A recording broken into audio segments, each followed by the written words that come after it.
अंतर्राष्ट्रीय प्रकाश वर्ष। चलिए आज हम ऐसे 7 वैज्ञानिकों की याद ताजा करते हैं जिन्होंने दुनिया भी बदली और प्रकाश के बारे में हमारी समझ भी।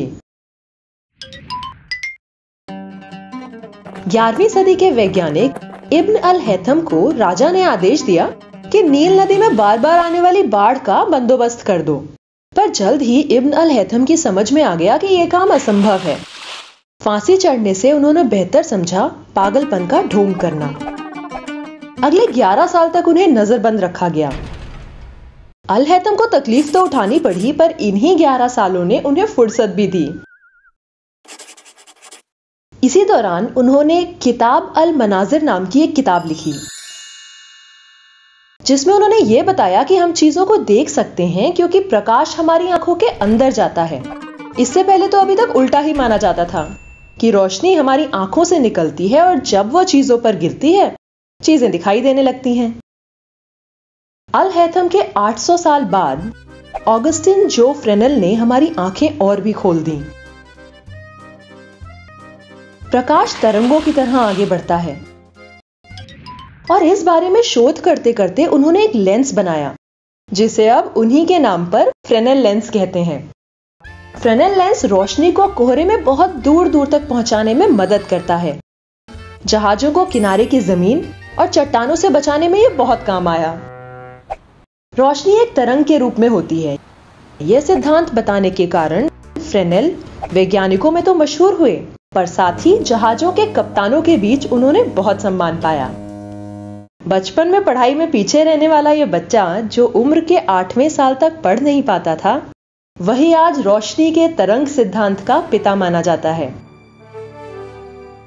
फ्रेनेल ने प्रकाश के सिद्धांतों की नींव तो डाली, फिर भी प्रकाश का सही रूप क्या है यह बात तो रहस्य ही रही। लेकिन फिर जेम्स मैक्सवेल ने बिजली और चुंबक के बीच का संबंध खोज निकाला।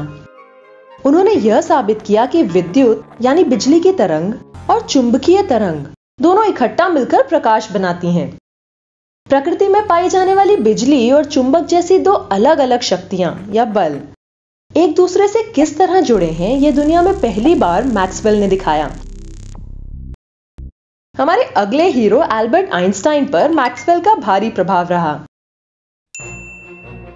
आइंस्टाइन ने एक सिद्धांत बताया जिससे मानो हमारे हाथों में सभी तालों की चाबी आ गई। आपके सामने अगर कोई बड़ी चीज है तो उसके पीछे दूर रखी छोटी चीज नजर नहीं आती। लेकिन अगर आकाशगंगा की बात करें तो वह एक बहुत ज्यादा गुरुत्वाकर्षण बल वाली एक वस्तु से बहुत दूर रहकर भी विपरीत दिशा से देखी जा सकती है। मानो कि यह आकाशगंगा इस बड़ी वस्तु के चारों ओर एक छल्ला बना रही हो। पर ऐसा क्यों है? आइंस्टाइन ने हमें बताया कि अंतरिक्ष एक खाली शून्य स्थान या निर्वात नहीं है। गुरुत्वाकर्षण के कारण इसे मोड़ा जा सकता है। इसीलिए अंतरिक्ष में मुड़ी हुई इस जगह से गुजरता हुआ प्रकाश भी मुड़ता है। इसलिए बड़ी वस्तु के पीछे से आता हुआ प्रकाश इसके चारों ओर फैल जाता है और दूर स्थित आकाशगंगा ऐसे दिखती है जैसे इसके चारों ओर एक छल्ला बना रही हो। आइंस्टाइन ने प्रकाश के विषय का हमारा ज्ञान दूर दूर तक पहुंचाया और जल्द ही आर्नो पेंजियस और रॉबर्ट विल्सन ने दूर अंतरिक्ष से आने वाली आवाजें सुनी, और वो भी घरेलू माइक्रोवेव मशीन के सहारे। पेंजियस और विल्सन वो आवाजें सुन रहे थे जो तब से गूंज रही हैं जब से विश्व के निर्माण के समय विस्फोट या बिग बैंग हुआ।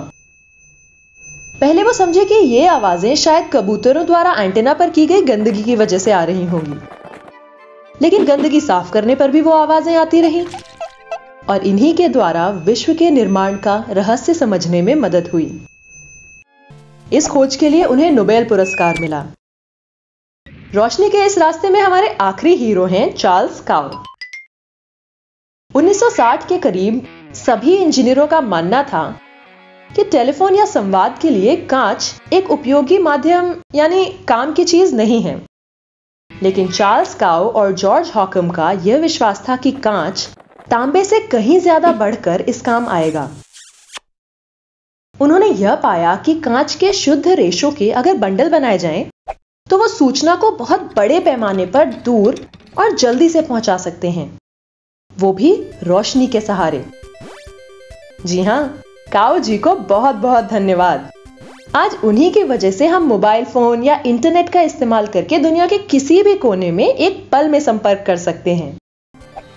इन सभी वैज्ञानिकों ने प्रकाश के विषय में इतिहास रचा है। इस साल यानी 2015 में हम उनकी खोजों की सालगिरह मना रहे हैं, अंतर्राष्ट्रीय प्रकाश वर्ष मना रहे हैं।